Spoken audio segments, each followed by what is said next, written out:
Part 3.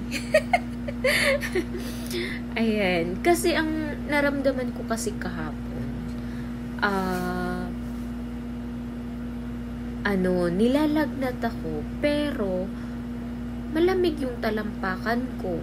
Tapos yung ulo ko, ang bigat-bigat. Tapos yung mata ko, parang malalaglag.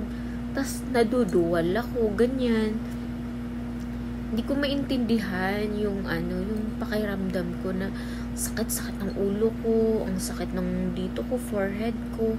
Tapos yung mata ko, parang malalaglag.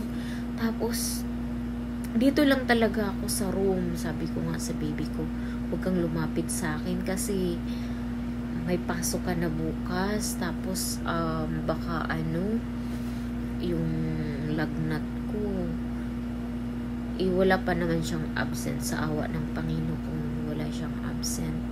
Kaya nung nakapag-inom na ako nung bumangon ako, kasi nag-order na lang ako ng food nag-grab food na lang, nag-order ako ng Jayco para pang snacks dito. Tapos lunchtime namin, nag-order na lang din ako ng food sa Grab. So bumangon ako para kumain ng ng donut.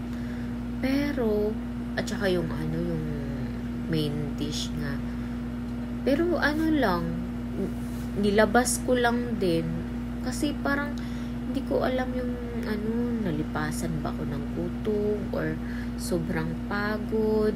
Pero kailangan kong lumaban kasi nga may pasok na kinabukasan yung baby ko.